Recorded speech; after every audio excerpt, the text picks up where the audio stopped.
Friends, आज हम breathing and exchange of gases के लेक्चर नंबर 3 पर बात करने वाले हैं। It is very important lecture. It's about human respiration. Okay, तो इस टॉपिक से आपके सबसे ज़्यादा क्वेश्चन आते हैं, तो आप इस लेक्चर को सबसे ध्यान से समझना और पूरी वीडियो देखना।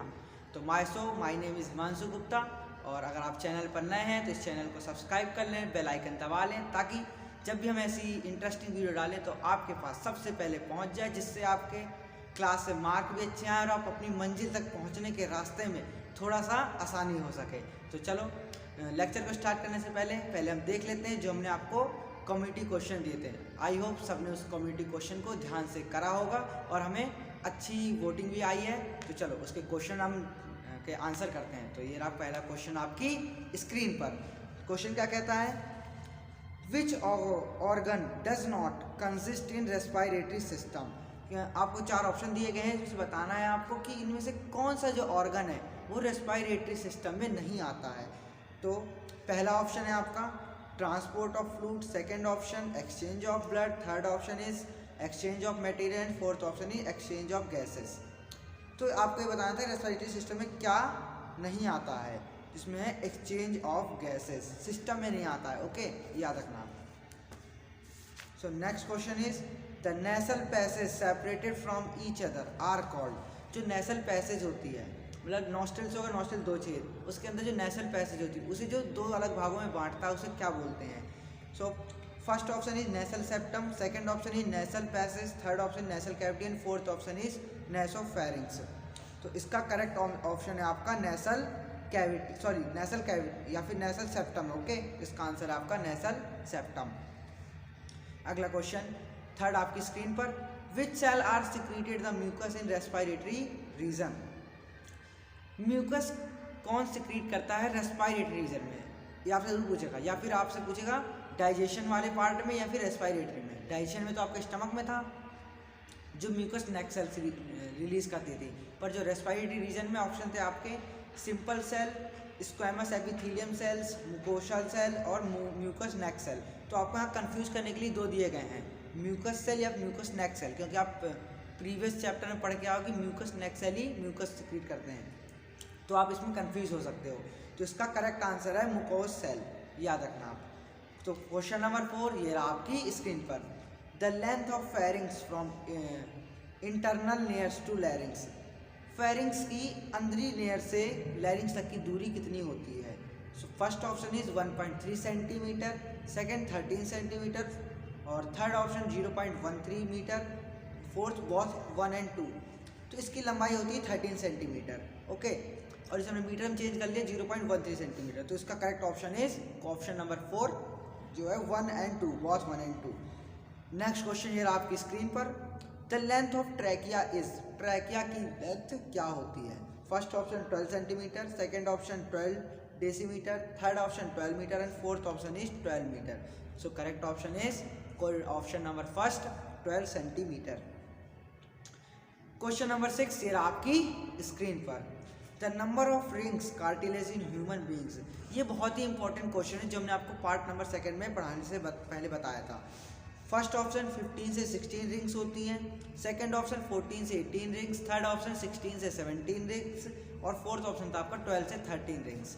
तो करेक्ट ऑप्शन है आपका ऑप्शन नंबर 3, 16 से 17 रिंग्स आपकी यहाँ से यहाँ तक नीचे तक ट्रैकिया में पूरे होती हैं। क्वेश्चन नंबर लास्ट है आपका क्वेश्चन, ये रहा आपकी स्क्रीन पर। In the respiratory conducting what zone what is take place. जो रेस्पिरेटरी कम होता है उसमें कंडक्टिंग जोन में क्या क्या चीज़ें आती हैं? पहला है आपका transport of fluid, second option exchange of blood, third exchange of material, fourth is exchange of gases. So correct option is option number 4 exchange of gases. तो यहाँ पे आपने मतलब हमने आपको सभी क्वेश्चन बता दिए, सभी के करेक्ट आंसर्स। चलो, तो जो हमने लास्ट में छोड़ा था, हमने करा था रेस्पिरेटरी इन ह्यूमन में क्या क्या 3 चीज़ें करी थी हमने, नॉस्ट्रल्स, फेरिंग्स और विंड वाइड, जिसे बोलते हैं ट्रैकिया। अब अगली करेंगे हम लैरिंग्स करेंगे आज, और लंग्स और पल्मोन्स और करेंगे डायफ्राम। ये 3 चीज़ें आज हम सॉल्व करने वाले हैं। तो पहले हम आपको कुछ इंपॉर्टेंट चीज़ बताना चाहेंगे, तो थोड़ा सा अच्छी चीज़ है जिसे आप पेपर में यूज़ कर सकते हो। तो यहाँ देखिए आप, trachea extend from larynx to bronchi. Trachea कहाँ से कहाँ तक कहलाती है पूछ सकता है आपको, तो आपको बताना है ट्रैकिया कहाँ से होती है। लैरिंग्स से लेकर के, लैरिंग्स से होता है वॉइस बॉक्स, तो लैरिंग्स से लेकर ये ब्रोंची तक होती है। ब्रोंची कहाँ होती है, डिवाइड होती है, उसे ब्रोंची बोलते हैं। ये एक ट्रैकिया होती है। अगला लैरिंग्स 9 cartilage 3 pair and 3 non pair. लैरिंग्स में क्या होता है याद रखना, कल के क्वेश्चन में आपको जरूर मिल सकता है। लैरिंग्स में क्या क्या होता है, 9 कार्टिलेज होते हैं, 3 पेयर में होते हैं, 3 नॉन पेयर होते हैं। मतलब 3 पेयर मतलब 3 3 6 हो गया, 3 नॉन पेयर तो 9 हो गया टोटल। टोटल कितने होते हैं 9, 3 पेयर में होते हैं, 3 नॉन पेयर होते हैं। याद रखना आप। Trachea divide into 5th thoracic level. अब वह है कि ट्रैकिया आपकी डिवाइड कहाँ होती है, जैसे देखो ये है आपका ये ट्रैकिया, तो ये ऐसे ऐसे डिवाइड कब और किस रीजन में होती है, तो ये होती है आपकी यहाँ पर 5th थोरैसिक लेवल। तो आज का बोर्ड हमारा आपको सेटअप कैसा लग रहा है आप कमेंट करके ज़रूर बताएंगे। तो ये होती है 5th थोरैसिक लेवल में ट्रैकिया आपकी डिवाइड होती है। ओके, तो याद रखना आप, ये आपके क्वेश्चन इंपॉर्टेंट है। अभी बताया जाएगा आपको थोरैसिक लेवल, ये सब आपको लोकोमोशन एंड मूवमेंट जो बोन्स वाला चैप्टर है उसमें आपको सब करवाए जाएंगे। आगे एक और 2 चीज़ें हैं। ट्रैकिया यूनिट ऑफ लंग्स पूछ सकता है, what is the unit of lungs, तो आप बताओगे alveoli is the unit of lungs. Okay, और देखो राइट लंग्स, इसमें कितने लंग्स होते हैं आपके, 2 लंग्स होते हैं। ओके, कौन कौन से होते हैं, राइट लंग्स और लेफ्ट लंग होते हैं। राइट लंग के इसके आपके 3 पार्ट होते हैं और जो लेफ्ट लंग है उसके 2 पार्ट्स होते हैं। ओके, तो देखो ट्रांसवर्स फिजर और oblique fissure. Left lungs 2 lobes, left lungs में कितनी लोब्स होते हैं एक बार आपको हम बना के भी दिखा देते हैं और आपको पिक्चर भी आपके स्क्रीन पर आ रखी होगी, तो देख सकते हैं आप। मान लो ये आपकी ट्रैकिया है। ओके, यहाँ पर आपकी ब्रोंकस डिवाइड हो चुकी हैं 2 पार्ट में। फिर ये आपका राइट लंग्स है और ये आपका लेफ्ट लंग है। तो इसके 3 पार्ट होते हैं, एक ऐसा और ऐसे ही होता है, मतलब ये 3 पार्ट होते हैं। 1 2 3 इसके 3 ऑब्लिक होते हैं, 3 लंग डिवाइड होता है। तो जी ये होता है खाली 2 में डिवाइड होता है, 2 होते हैं इसके, तो इसे बोलते हैं हम ट्रैकिया। और ऊपर यहाँ पे होता है एक ग्लॉटिस होता है जिसे बोलते हैं एपिग्लॉटिस। ओके, ये ट्रैकिया हो गई, ये ब्रोंचिस हो गई, यहाँ पर लैरिंग्स होता है और यहाँ कार्टिलेज होते हैं। इसके 3 नहत होते हैं, कौन कौन से, ट्रांसवर्स फिजर और ऑब्लिक फिजर। जो यहाँ से काटता है इसे बोलते हैं क्या, ट्रांसवर्स फिजर, ट्रांसवर्स फिजर, और इसे बोलते हैं हम ऑब्लिक फिजर। क्या, ऑब्लिक फिजर। ओके, और जो इस वाले काटता है इसे तो हम खाली ऑब्लिक फिजर ही बोलते हैं। यहाँ पर एक एक्स्ट्रा होता है, ऑब्लिक फिजर होता है। और जो इसकी बाहर की मेम्ब्रेन होती है जिससे ढका होता है उसे बोलते हैं हम प्लूरल मेम्ब्रेन। प्लूरल मेम्ब्रेन में आउटसाइड, इनसाइड और बीच में क्या होता है, प्लूरल फ्लूइड भरा होता है। इस समझ में आ गया सभी को। ये देखो आप प्लूरल मेम्ब्रेन के बारे में बताया गया आपको। पहले थोड़ा सा देख लेते हैं। Cardiac notch only present in left lungs because the heart is here. Cardiac notch क्या होती है, थोड़ा सा टेढ़ा होता है, क्योंकि आपने पढ़ा होगा कि लेफ्ट तरफ को क्या होता है, हार्ट होता है। अब हार्ट कैसा होता है, थोड़ा सा ऐसा कुछ होता है आपका हार्ट जो होता है, मतलब हल्का सा इधर की तरफ मुड़ा होता है। तो इधर क्या होती है, यहाँ पर एक कार्डियक नॉच होती है, कार्डियक नॉच होती है, हल्का सा टेढ़ा होता है क्योंकि ये हार्ट होता है। यहाँ पर क्वेश्चन पूछ सकता है कि कार्डियक नॉच आपके लेफ्ट साइड में क्यों होती है, तो आप बताओगे क्योंकि यहाँ पर हार्ट होता है। आगे एक बार थोड़ा सा प्लूरल मेम्ब्रेन के बारे में समझ लेते हैं, थोड़ा सा इंपॉर्टेंट चीज़ है। इस समझ में आ गया, इसके ट्रांसवर्स फिजर, ऑब्लिक फिजर होते हैं और उधर खाली ऑब्लिक फिजर होती है। इसमें कार्डियक नॉच क्यों होती है, क्योंकि यहाँ पर क्या होता है, हार्ट प्रेजेंट होता है। हार्ट भी आपका थोड़ा टेढ़ा होता है, इसलिए आप इधर महसूस करते हो तो आपको आवाज़ आती है हार्ट की, लब और डब वाली। वो सब पढ़ेंगे अभी हम अगले आने वाले चैप्टर में। तो अभी कर रहे हैं क्या, प्लूरल मेम्ब्रेन थोड़ा सा देख रहे हैं। ये सब एक्स्ट्रा चीज़ें हैं जो बुक में आपको दी नहीं हुई है, पर हम आपको बता रहे हैं। इसमें होती है 2, आउटसाइड वाली और ये इनसाइड वाली। यहाँ थोड़ा सा गाने का प्रॉब्लम है, शादी का सीजन चल रहा है, समझ सकते हैं आप लोग, मतलब गाना चल रहे हैं, थोड़ा सा प्रॉब्लम हो रही है। आउटर मेम्ब्रेन क्या बोलते हैं, पैराइटल फ्लूरा, इसे बोलते हैं आउटसाइड जो होती है, इसे क्या बोलते हैं, याद रखना, पैराइटल फ्लूरा, इसे बोलते हैं पैराइटल फ्लूरा, और इसे बोलते हैं विसरल, इसे बोलते हैं क्या, विसरल। जो अंदर की तरफ विसरल, बाहरी तरफ पैराइटल, बीच में होता है इसके प्लूरल फ्लूइड। इतना हो गया। यहाँ दिया हुआ है बिटवीन बोथ प्लूरल मेम्ब्रेन और has a fluid it reduce the friction binding the both membrane. इनके बीच में क्या होता है, फ्लूइड होता है, जो किसके काम आता है, फ्रिक्शन को बाइंडिंग करने के काम आता है। तो ये सब आप नोट कर सकते हैं। अब बढ़ते हैं हम टॉपिक की तरफ, जो हमारा इंपॉर्टेंट चीज़ है। ये भी इंपॉर्टेंट है, ये आपके एमसीक्यूज में जरूर से जरूर पूछ सकता है। चलो तो थोड़ा सा देख लेते हैं। क्या अगला आपका था, चौथा था आपका लैरिंक्स। ये है आपका लैरिंक्स।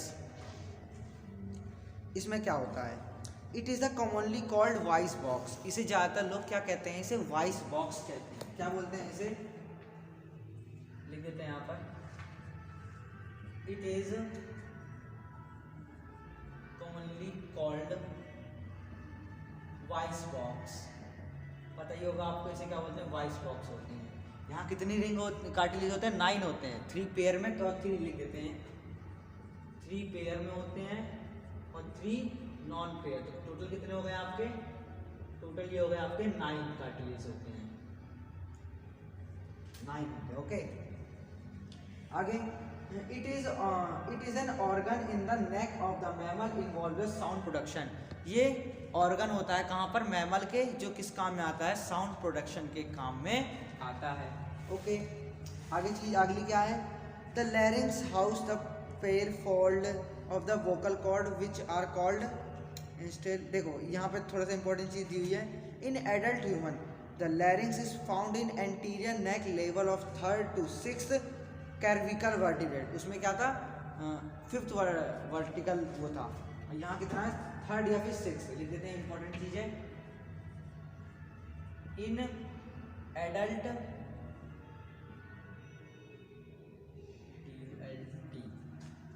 क्या है, in adult humans larynx are found, humans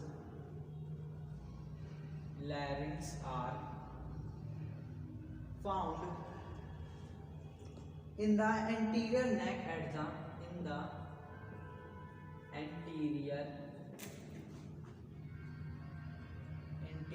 neck at the level of 3rd and 6th, at the level of 3rd to 6th cervical to 6th cervical vertebrae, जी यहाँ पर पाया जाता है वर्टिब्रेट।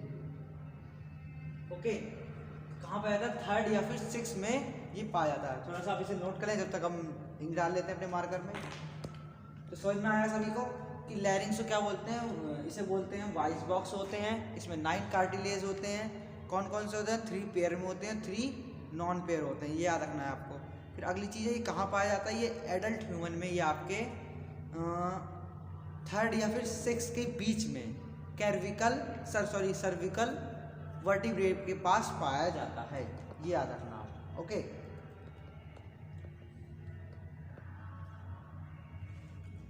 चलो आगे बढ़ते हैं टॉपिक की तरफ। It connect the inferior part of the pharynx with the trachea. Larynx is made up of cartilage. देखो ये किससे किसे कनेक्ट करता है, ऊपर के पार्ट्स को, फेरिंक्स को ट्रैकिया से कनेक्ट करता है, याद रखना आप।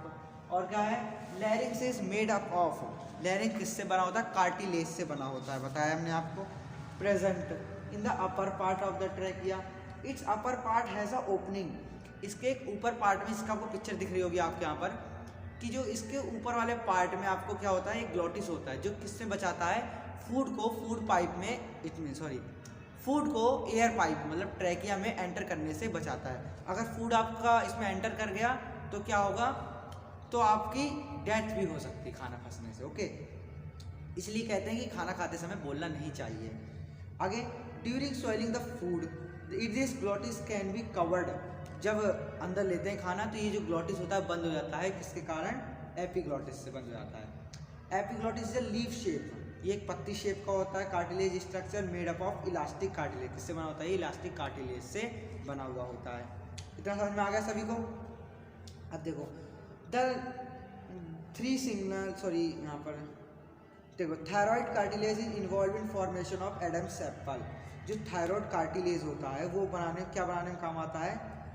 तो यहाँ थोड़ा सा ऊपर एक चीज़ है आपको मेन है, the laryngeal skeleton consist of 9 cartilage. बताया था हमने आपको क्या क्या कौन कौन से 9 कार्टिलेज होते हैं। 9 कार्टिलेज से कौन कौन से होते हैं तो ये बता देते हैं। 3 सिंगल होते हैं, बताया था 3 पेयर में होते हैं और 3 सिंगल होते हैं। तो इसे थोड़ा सा पढ़ते हैं और इंपॉर्टेंट चीज़ है आपको ये जानना जरूरी है। इन द क्या यहाँ पर sorry laryngeal in the laryngeal skeleton consist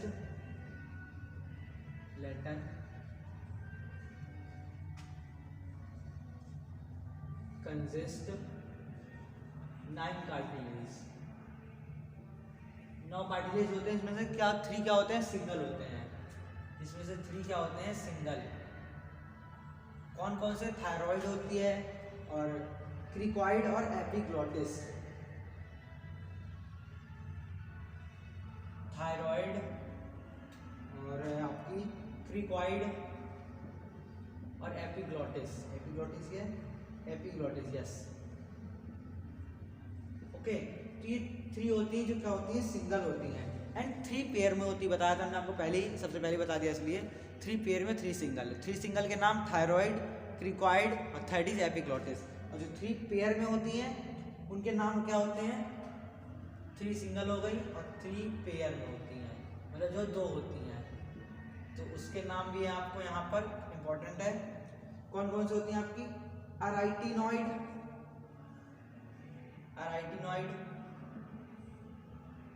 दूसरी है आपकी कॉर्निकुलेट और एक और है क्यूनेइफॉर्म।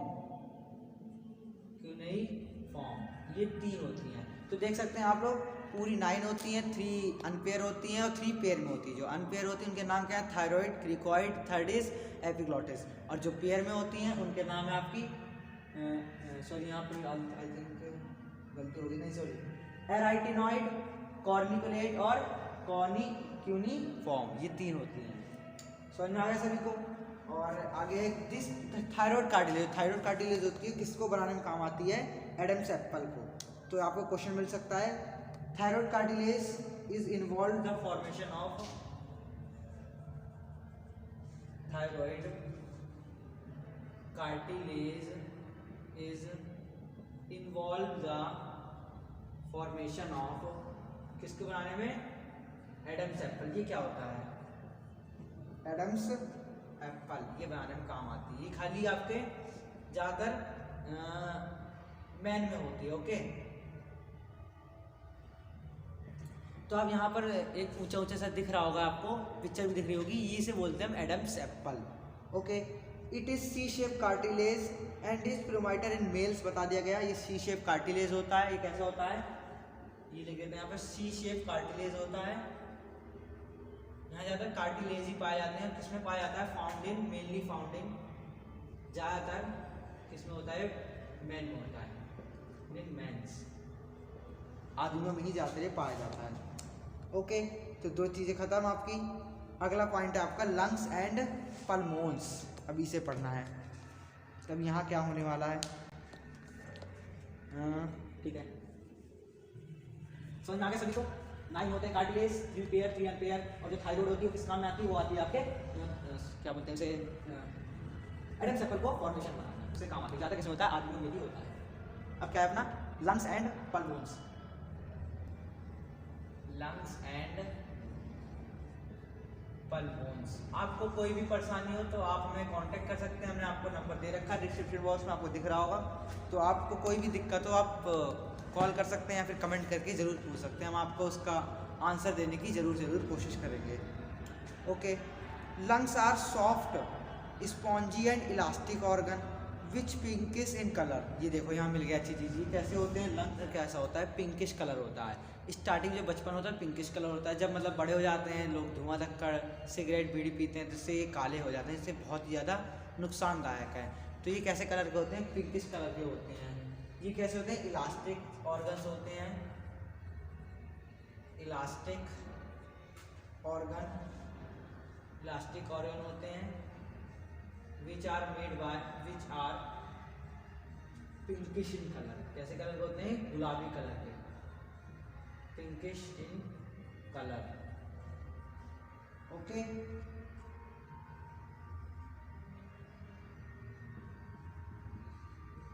ये इस पर थोड़ी सी मिस्टेक हो गई है, पिंकिश इन कलर में होते हैं। अगला चीज है the upper most portion of the each lungs called apex. जो लंग्स का ऊपर का भाग होता है, यहाँ देख सकते हैं आप लोग, मान लो ये लंग्स है, ठीक है, तो इसे बोलते हैं क्या, एपेक्स बोलते हैं, और नीचे वाले को बोलते हैं हम base. Okay, and their inferior most, जो नीचे का पार्ट होता है उसे बोलते हैं बेस, ऊपर का एपेक्स हो गया। The costal surface of the lungs so named because they lie next of the ribs. The medium surface of the lungs lie next to the, थोड़ा सा अजीब है, कोई दिक्कत नहीं है इसे। The left lungs is smaller than right lungs. तो यहाँ आप देख सकते हैं कि लेफ्ट लंग क्या होता है, छोटा होता है, लेफ्ट लंग क्या होता है, स्मॉल होता है राइट से, मतलब राइट लंग्स आपका बड़ा होता है। और इसके कितने 3 पार्ट बताए गए थे आपको, और जहाँ से काटते हैं ऑब्लिक फिजर, और अगला क्या था आपका, वो आपको मैं कमेंट करेंगे। 2 भाग थे ना, बताया आपको। ओके, तो यहाँ दिए गए हैं वही चीज़ें बताई गई जो हमने आपको स्टार्टिंग बताई थी। The left had 2 lobes. क्या है, जो लेफ्ट में होती है कितनी लोब्स होती हैं, 2 लोब्स होती हैं, सुपीरियर लोब्स एंड इन्फीरियर, ऊपर वाली और नीचे वाली lobes, which are divide into oblique fissure. जो किसे कौन डिवाइड करता है उसे, ऑब्लिक फिजर उसे डिवाइड करता है। The right lungs has 3 lobes. Right में कितनी लोब्स होती हैं, 3 होती हैं, सुपीरियर लोब ऊपर वाली, मिडल बीच वाली, और नीचे वाली inferior lobes, which are divide by horizontal fissure and कौन कौन से, हॉरिजॉन्टल फिजर और ऑब्लिक फिजर के द्वारा उसे डिवाइड करा जाता है। ओके, इसमें राइट में 3, लेफ्ट में 2 लोब्स होती हैं। As soon as primary bronchus enter each lungs it divided to from secondary bronchi. जब हम एंटर करते हैं, ट्रैके जब डिवाइड होती है ब्रोंकी में, तो किस में डिवाइड हो जाती है, ब्रोंके। एज सून प्राइमरी जो ब्रोंकस होती हैं वो ब्रोंची में डिवाइड हो जाती हैं। Each secondary bronchi divide into tertiary bronchi, secondary and tertiary bronchi have cartilaginous rings. तो यहाँ क्या बताया गया आपको, ये समझने का आपको बहुत ही ज़्यादा जरूरी है। तो ये हटा देते हैं, ये तो कुछ नहीं है, इसी सा है पार्ट आपका। तो देखो, जब ये यहाँ पर करती हैं तो इसे बोलते हैं ब्रोंकस, पता ही आपको। ओके, और यहाँ पर होते हैं आपके लंग्स, एक तरफ बताए थे, नाम लिख देते हैं। और जब ये थोड़े से मतलब ऐसे डिवाइड होती हैं, सेकेंडरी हो जाती है, यहाँ पर समझ रहे होंगे सभी लोग, तो इसे बोलते हैं सेकेंडरी, ये ब्रोंची हो जाती है यहाँ पर, सेकेंडरी ब्रोंची हो गई। फिर इसके बाद जब ये अलग से जो बहुत ज़्यादा डिवाइड होती हैं, तो यहाँ पर इसे बोलते हैं टर्सरी ब्रोंची। ओके, तो सेकेंडरी और टर्सरी में यहाँ पर आप यहाँ तक आपके कार्टिलेज होते हैं, तो लिख देंगे यहाँ पर both secondary and tertiary bronchi present the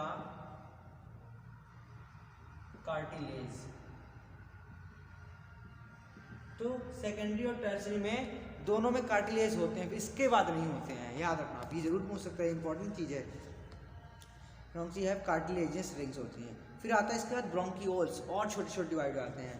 the tertiary bronchi सब डिवाइड इनटू स्मॉलर, जो टर्सरी होती है, अब ये थर्ड वाली ये और छोटे छोटे में डिवाइड हो जाएगी, तो इसे बोलेंगे हम क्या, bronchioles. The bronchioles which are without cartilage rings. Bronchioles क्या होती है, विदाउट कार्टिलेज होती हैं, जो थर्ड के बाद होती हैं, जिसे बोलते हैं ब्रोंकियोल्स। वो क्या होती हैं, विदाउट कार्टिलेज, यहाँ कोई कार्टिलेज नहीं होता है, क्योंकि बहुत ही ज़्यादा पतली हो जाती हैं, तो यहाँ पर कोई भी कार्टिलेज नहीं होता है। समझ रहे होंगे सभी लोग। The bronchioles decrease in diameter and their epithelium also become thinner as they go deeper into the lungs. जैसे जैसे आप अंदर जाते जाओगे लंग्स के, तो ये जो ब्रोंकी हैं वो धीरे धीरे करके छोटी होती चली जाएंगी. After repeated branching, one of the smaller bronchi enter the lungs lobule called lobular bronchiole. The latter gives to the terminal bronchioles. तो धीरे धीरे डिवाइड करते लास्ट में से बोलते हैं हम टर्मिनल ब्रोंकियोल्स बोलते हैं. तो ये लास्ट पार्ट होता है. फिर जब ब्रोंकियल खत्म हो जाती है, इसके लास्ट में क्या लगी होती है, एल्वियोली लगी होती है. अब आ जाती है यहाँ पे एल्वियोली के बारे में. तो देखो एल्वियोलर डक्ट, एल्वियोलर सैक है, मतलब डक्ट है, एल्वियोलर सैक जहाँ पे एयर आती है लास्ट में और वहाँ पे एक्सचेंज ऑफ गैसेस का काम चलता है. ये चल रहा है हमारा इसका सेकंड पार्ट. फर्स्ट तो ये था कि ब्रोंकियोल्स बता दिया गया आपको, और इसका सेकंड इसी का है, क्या है, एल्वियोलर सैक. एल्वियोलर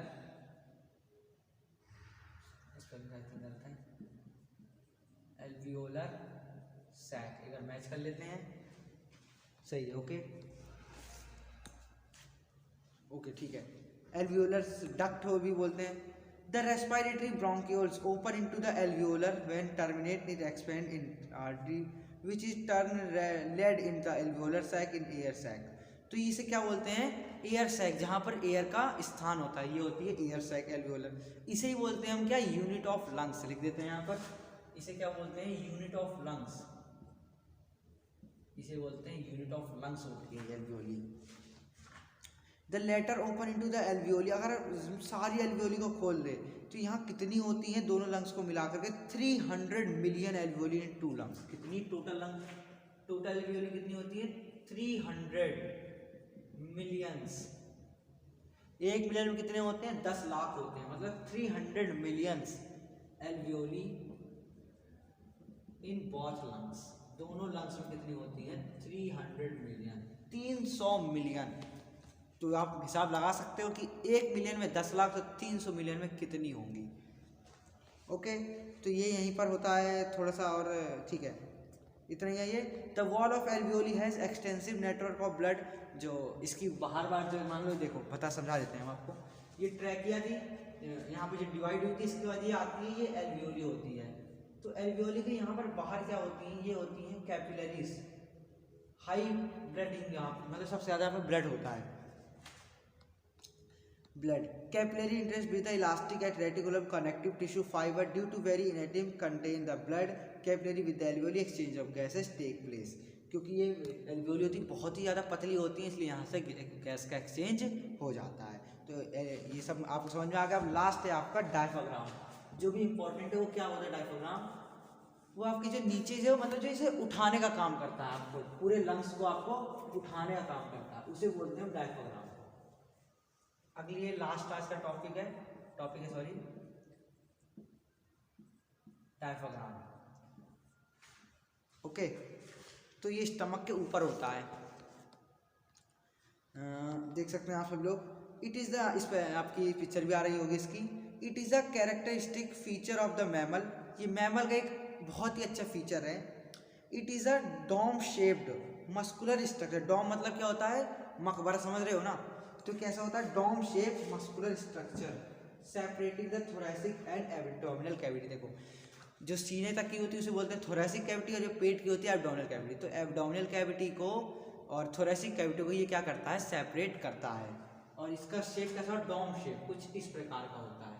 और यहाँ पर ये आपके लंग्स यहाँ पर अंदर होते हैं इसके. ओके, तो यहाँ पर लिखना जरूरी है इसे. ये कैसे होता है, it is the dome shape muscular structure. It is dome मतलब समझ रहे हो ना, dome shape muscular structure which separate thoracic cavity और separate the thoracic cavity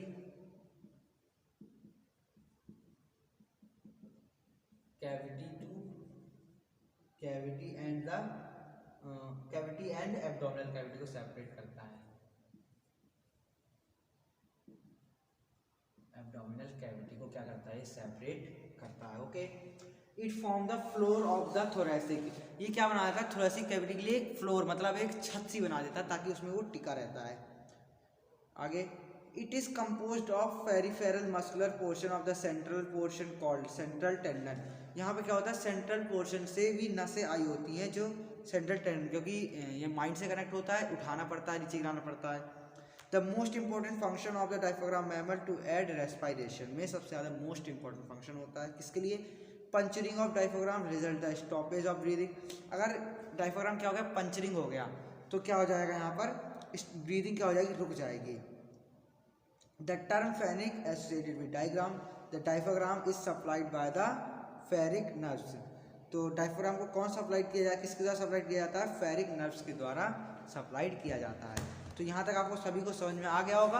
अब अपना नेक्स्ट लेक्चर होने वाला है mechanism of breathing.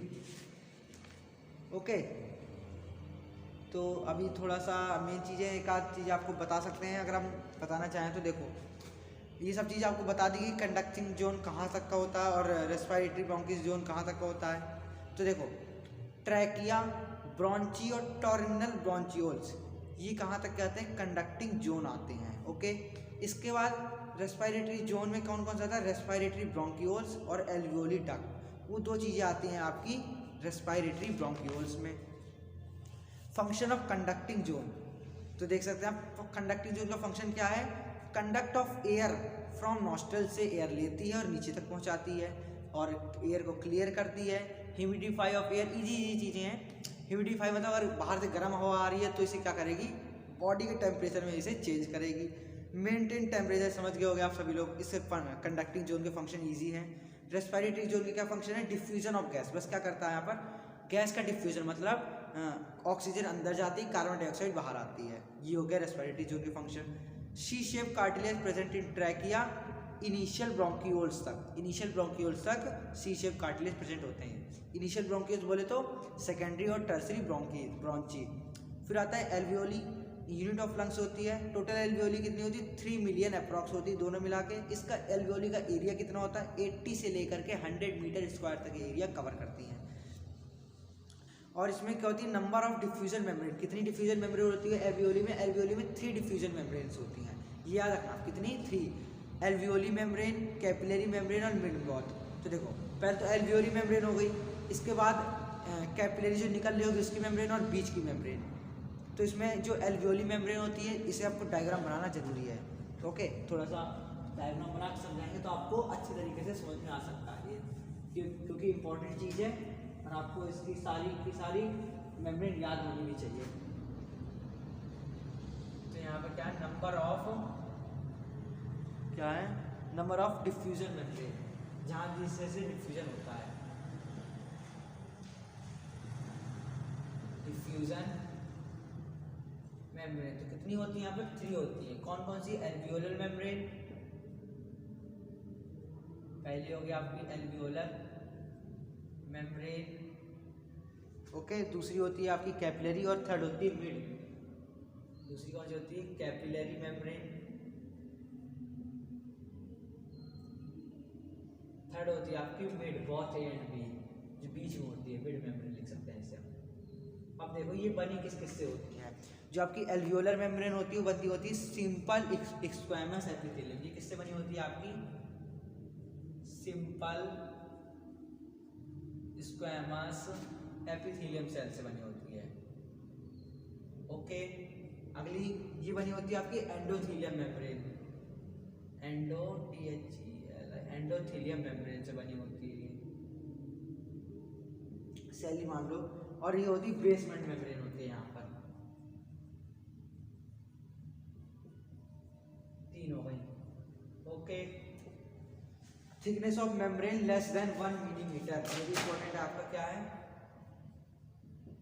Thickness of membrane की थिकनेस कितनी होती है, less than 1 millimetre, 1 mm, 1 mm से भी कम होती है इसकी चौड़ाई। ओके, तो ये आपको याद रखना, इसकी चौड़ाई कितनी होती है, 1 मिलीमीटर से भी कम होती है। और यहाँ पर 2-3 चीज़ें हैं तो इसे हम आपको कल बताने की कोशिश करेंगे, ठीक है। फिर इसका ब्रीदिंग एंड मैं ये स्टार्ट करेंगे। तो आपको ये सब भी पता होना चाहिए, डोर्सल वेंट्रिकल ये सब चीज़ें क्या क्या होती हैं। तो ये आपको हम कल ही बताने की कोशिश करेंगे। ओके, तो चलो मिलते हैं अपने नेक्स्ट लेक्चर में। तो आपको अगर वीडियो पसंद हो तो आपकी मर्जी है, आप लाइक कर दो, आपका कुछ नहीं जाएगा। एक सब्सक्राइब कर सकते हैं आप लोग, अगर आपकी मर्जी है तो। ठीक है, तो सभी लोग पढ़ते रहें और ध्यान से रहें। Bye bye.